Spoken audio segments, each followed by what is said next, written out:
শাকিব ভাইয়ার রাজকুমার ছবি নিয়ে দুর্দান্ত আপডেট। এবং যখন অ্যাক্টর নিজে বলছেন এই গল্পটা বাণিজ্যের জন্য প্রচণ্ড ভালো একটা গল্প, তাহলে আমরা এখান থেকে অবশ্যই এই আস্থাটা রাখতে পারি যে রাজকুমার ছবি প্রিয়তমা ছবির রেকর্ডকে ভাঙতেই আসছে ভাই। নমস্কার বন্ধুরা, আমি পৌশালী চলে এলাম আরও একটা নতুন ভিডিও নিয়ে। সকলে কেমন আছো অবশ্যই কমেন্ট করে জানিও। এখন এই ভিডিওতে রাজকুমার ছবি নিয়ে একটা দুর্দান্ত আপডেট তোমাদেরকে দেব।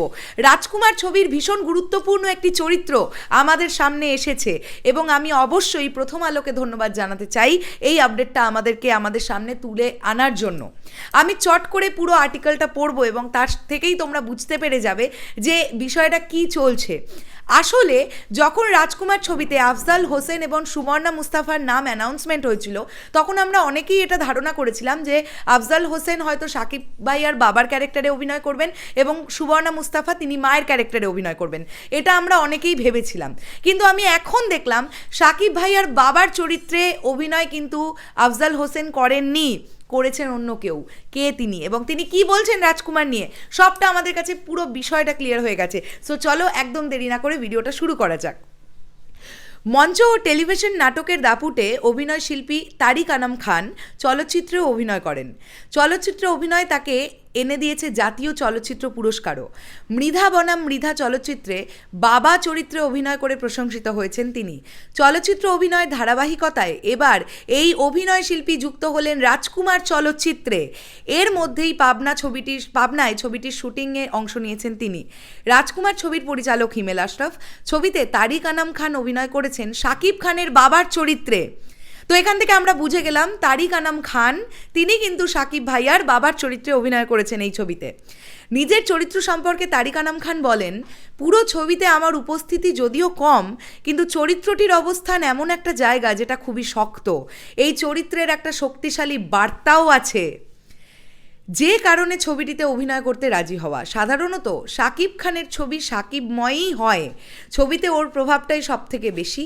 সেই হিসেবেও যদি বলি, এই ছবিতে আমার চরিত্রের ব্যাপ্তি হয়তো 15 মিনিটের মতো, কিন্তু চরিত্রের গভীরতা গল্পের সঙ্গে এতটাই সংযুক্ত যে মনে হবে পুরো ছবিতেই আছি।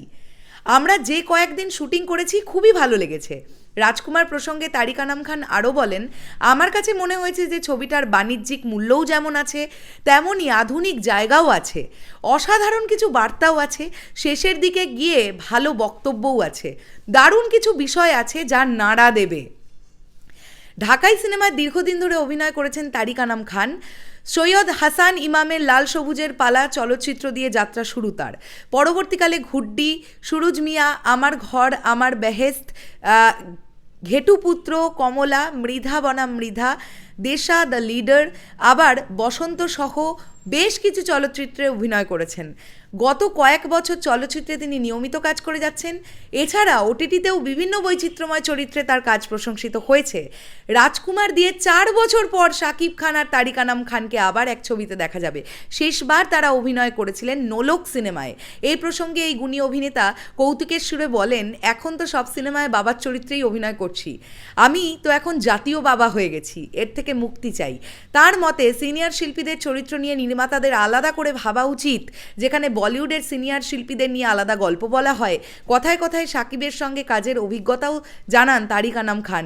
এই অভিনয় শিল্পী বলেন, পাবনায় শুটিংয়ের সময় দেখলাম ওরে বাবারে শাকিবের কি সাংঘাতিক সব ভক্ত। গ্রামে গঞ্জে মানুষ আর মানুষ, শুধু এক নজরে দেখলে কি যে চিৎকার শুরু করে। শীতের মধ্যে মাঝরাত পর্যন্ত অপেক্ষা করছে, কত দূর দূরান্ত থেকে ছুটে আসছে। আসলে এটা তো একদিনে অর্জন করেনি শাকিব, অনেক সংগ্রাম করে এই জায়গায় এসেছে। তার কাজের চিন্তাভাবনাও আমাকে মুগ্ধ করেছে। জাস্ট ওয়াও একটা আপডেট, এটা জাস্ট অসাধারণ একটা আপডেট। বলো বন্ধুরা কেমন লাগলো তোমাদের এই আপডেটটা পাওয়ার পরে।